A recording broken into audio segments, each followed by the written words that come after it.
I think first off, it's worth kind of taking a bit of time to talk about what actually a devolved institution is. So devolution is a bit of a buzzword in content at the moment, and a lot of it relates to the idea that essentially you're letting your faculties or your schools or your departments kind of manage their own web presences. So can we just have a quick show of hands in the room? How many people here would regard themselves under that definition as a devolved institution? Okay, everyone else who didn't put your hand up, because I've got some really bad news for you. All of your schools and faculties are doing it, they're just not telling you about it. This is something that's really worth being aware of. Now, before I kind of talk a bit more about some of the ways you can approach governing these things, I think it's really, really important to recognise, and when you're building governance systems for this kind of stuff, to get your institutions to recognise that devolution doesn't solve problems. All it actually does is it swaps them for different ones. And what I'm going to talk about in a bit is just some of the ways you can address some of those problems. But it is absolutely vital that you get your institutions to accept that they're not getting this. It's not an easy win to turn around and let your schools and faculties do things on their own. Now, as I mentioned already, every institution really at the end of the day is already digitally devolved. Now, the level to which that is the case varies, and so do the reasons. And this is why one of the things I can't really do for you today is to say, look, here is a governance system that works. What I can do is give you some ideas about how you can approach the individual problems within your own institutions. And part of the key way of doing that is knowing why your institution devolved in the first place. I've put up on the screen here just 4 of the kind of common reasons that the universities have used as a route to why they've turned around and why they've kind of devolved content. And some of them are just the base level of politics or technical pragmatism. And in the case of London, as we saw, there's just lots of websites. That's technical devolution. You just have to acknowledge that's the reason for it, and that has to help define how you build your governance and policies around it. It's also worth acknowledging the elephant in the room, that is, in a lot of cases, particularly when there's unofficial devolution, it's often happened because the central team, for whatever reason, has been seen as a blocker to development. Now, that might not be fair, but it is always a reason why they've done it. And if that's been the cause of one of your big problems with devolution, or why that decision's been made on a level, you have to acknowledge that and consider how you change that culture and how you change that perception of the core team before you can really build any kind of governance. Now, this really, I think, is the key thing to remember whenever you're dealing with things like this. Is there's a tendency sometimes to think that lots of the things we're trying to solve when we're building governance or policy is actually we're trying to address technical challenges, and we're not. Good governance is not about systems, it's about how you manage information.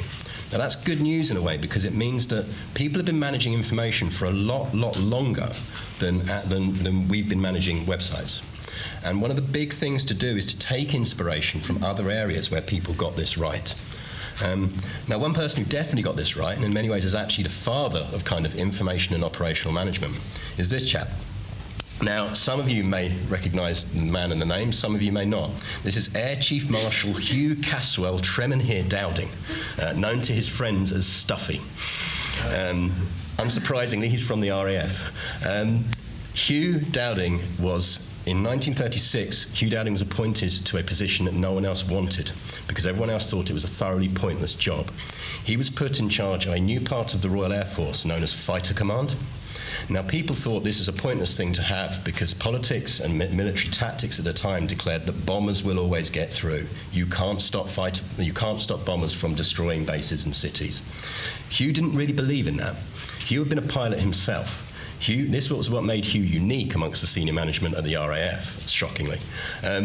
He decided he was going to counter that. And as you can see from the quote, one of the things that Dowding realised before anyone else did was that actually he could have all the Spitfires and Hurricanes in the world, and he was the man responsible for commissioning those and designing them, but actually information was what was going to win him the air battle in the Battle of Britain that he knew was coming.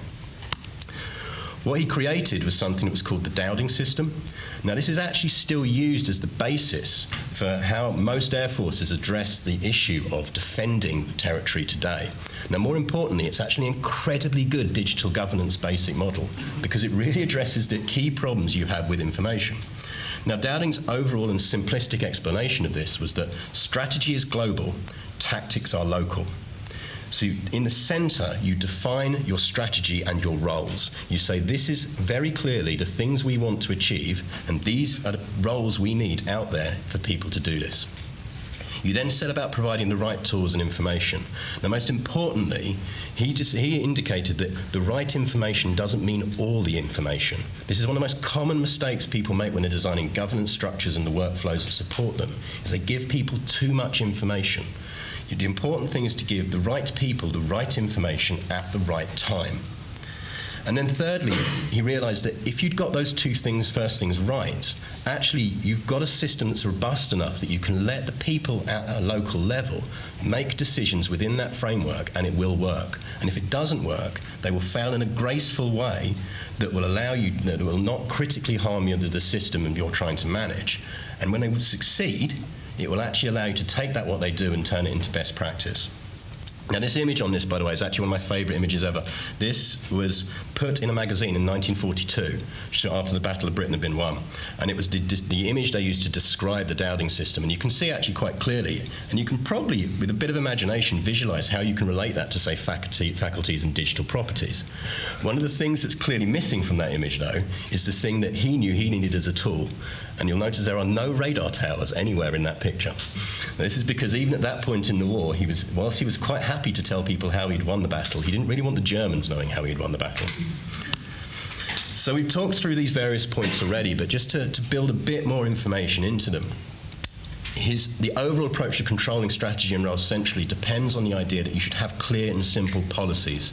Now, we have a sort of unofficial rule at Greenwich where we built our digital governance strategy now, which is no policy should be more than 3 pages. If there's more than 3 pages, no one's going to read it. In fact, you're lucky if they're going to read it at 3 pages. You're lucky if they're going to read it if it's a single sentence. So the simpler and smaller you can get your governance to be, the more likely you are to actually get people to follow it. And if they're not going to follow it, there's no point having it. It's just a piece of paper that you're waving around in a room and no one's actually using to do anything with. So really what that boils down to is lots of people in this room will apply really good and complex UX and usability assessments to the websites they build. You need to apply those same things to what you're doing in terms of your policies and your governance structures as well. You wouldn't build a really, really weighty, complex website that was difficult to penetrate, so don't build a governance policy that does the same thing. Similarly, broad but well-defined roles is crucial, and this is crucial because in higher education we have an issue, which is we don't cascade training at local levels well enough. That's just a thing that we just don't do well across the sector. And similarly, we also don't do transition training well. And what I mean by that is when people leave roles, because of the way recruitment has to work in institutions, it's not often that you actually get a genuine overlap between someone leaving a job and someone new starting. If you have complex roles, you as a central team are going to spend most of your life teaching new people within faculties and schools how to do those roles. If you have simple, broad roles, you help ensure that when someone moves on, there is always someone else at that local level that can peer train them in what they need to do. You're already creating a broad network of people who can improve content. And finally, use working policies and interim decisions. Committees and meetings are great, but I have a general rule that if there are biscuits in the meeting, nothing's going to happen. And there are an awful lot of biscuit meetings in higher education. If there isn't an existing policy, create it, call it a working policy, and use it. More often than not, you'll magically find that at the next committee meeting, they'll actually just sign off your policy because it's less work than building one themselves. So don't be afraid to do those things. And if someone kicks off and says, well, you can't set that policy, that's brilliant. You can say, well, who can then? And if they can't answer it, you do it. And if not, you've just found out who did that who you need to ask to do that policy. We already talked a bit about providing the right tools and information, so I won't go into this much, particularly as Carly covered it really well earlier, actually. One thing I would extend off of her talk is use product libraries as much as you use pattern libraries. And product libraries are really just where you take your design and pattern libraries and say, okay, this is how things look like and how we expect them to be used. But this is actually the taxonomy behind them, and this is how we want you to use them. So a product is, say, a system for posting articles. The pattern library is the way that is then interpreted into the various formats you need to be interpreted in. By building product libraries, what you do is you provide known ways for people to get content online, and you can always then use them as a base level thing to say, okay, before we build you that special website you want, have you actually used our core product library? Because if you haven't done the basics, if you haven't done those things, then on a governance level, we can't know yet that you are capable of doing more, and we don't even know whether the university needs you to do more. Use the product library first. Similarly, language matters. And now what I mean by that is you'll have noticed that not one point in this talked about pages. Never talk about pages, talk about content. If you talk about pages, you're putting into people's minds the idea that they own a specific physical thing and they get to decide how it looks.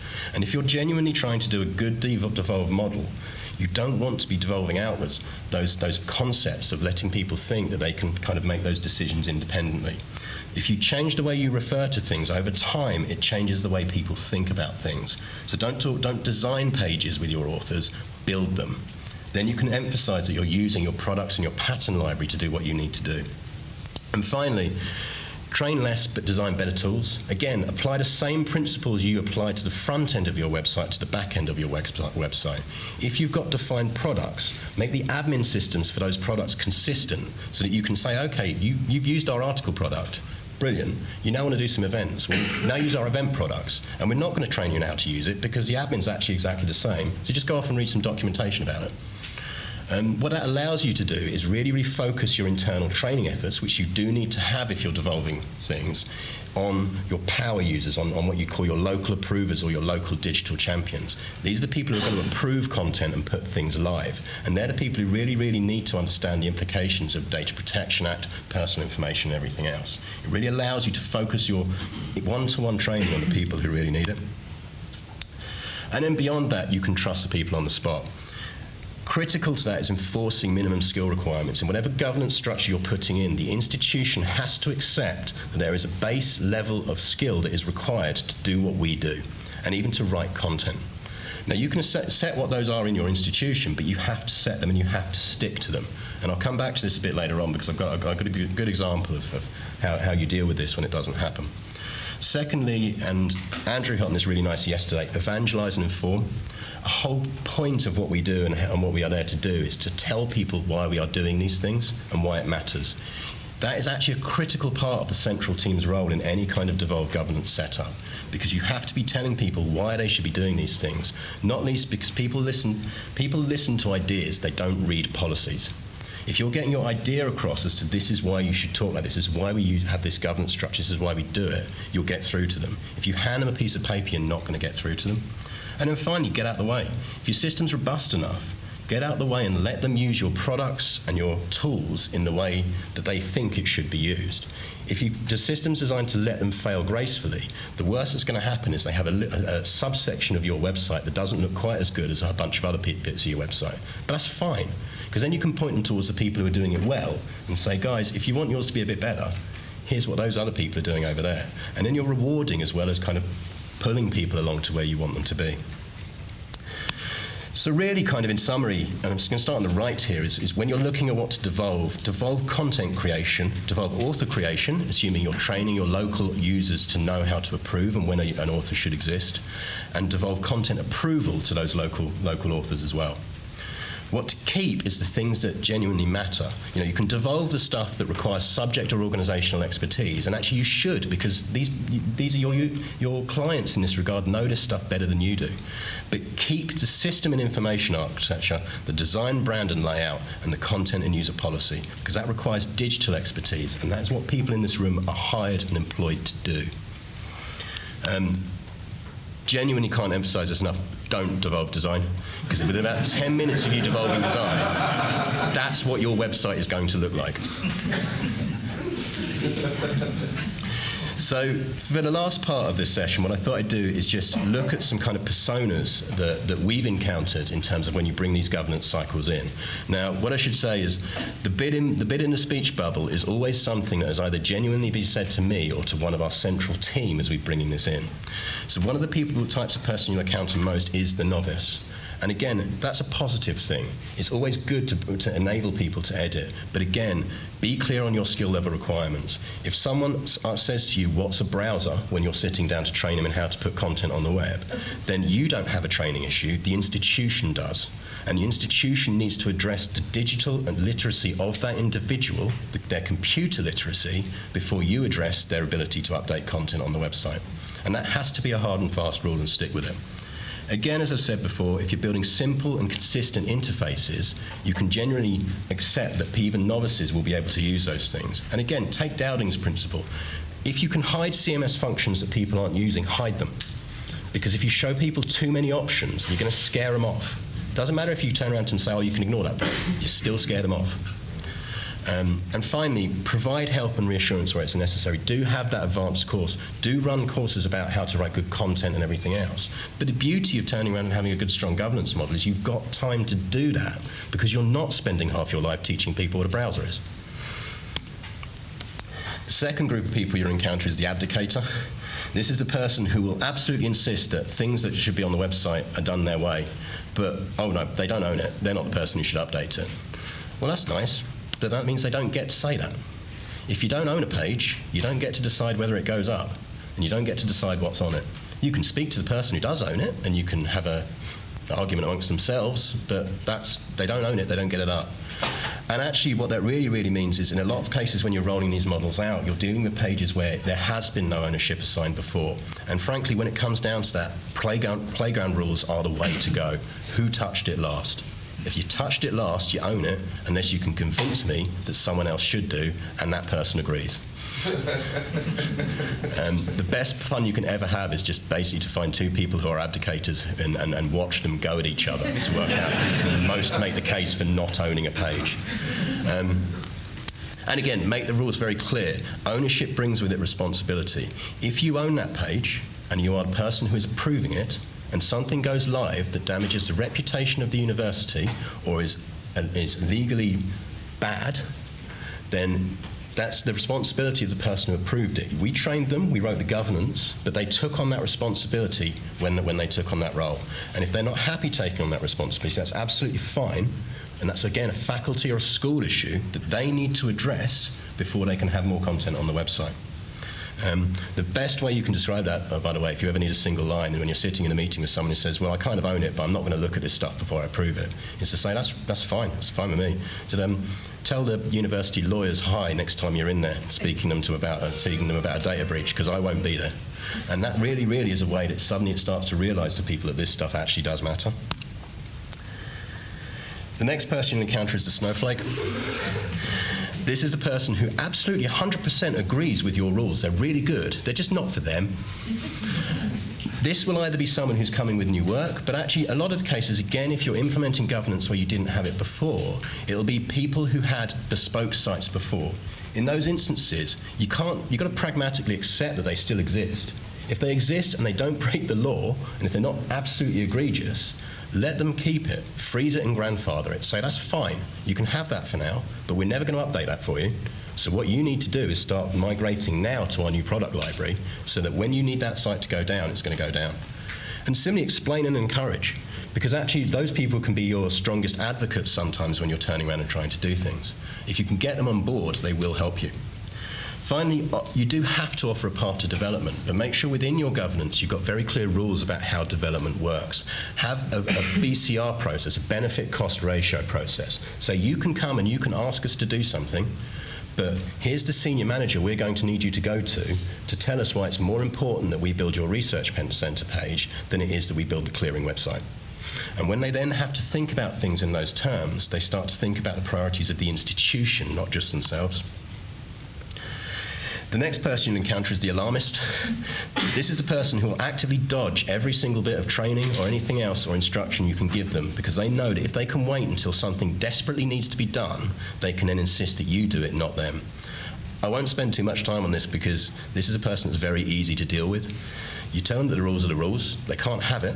You tell them who they can escalate their request to, and therefore by making it an escalation action, it stops being a zero-cost action to them of leaving things to the last minute.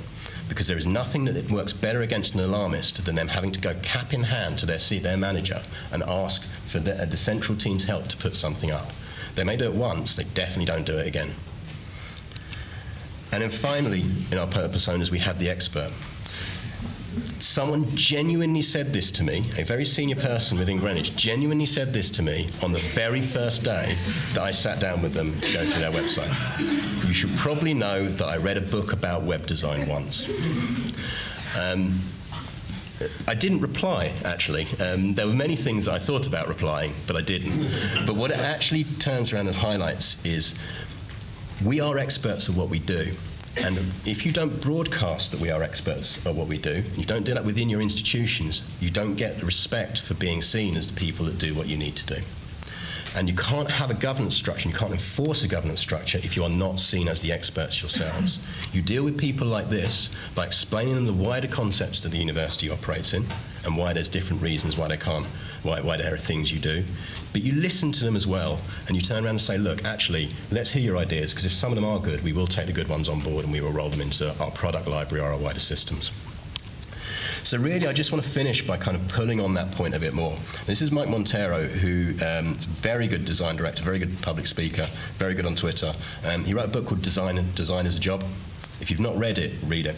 Because actually what it really, really highlights, and this quote is a good example, is that, again, we are the experts of what we do, and people have to trust us to do that. And people have to accept that institutions pay us money to be good at these things.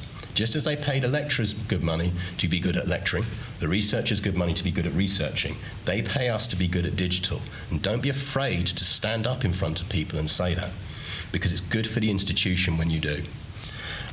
This was actually my last slide, but I added another one, which is I saw this guy talk, I can't remember at what event recently. It was some kind of like web manager thing. But he said this thing in it that really stuck with me, which it's not your website, it's the universities, and it is our window to the outside world. That's as true for us as it is true for the people that we're building governance structures to control and to work around. All of us are ultimately working for the same goal. Our users are not the people who put content on websites. They are the people who use our websites and our digital properties to try and learn and try and come out of university with things that they can use to go on and build a career from. And actually, at the end of the day, everyone is pushing in the same direction. And when you're evangelizing, it's always worth highlighting that, because no one goes into higher education without at least having a little bit of romance about that idea. And if you need to turn around and remind them of that, often you'll find that's common ground that you didn't realize you had.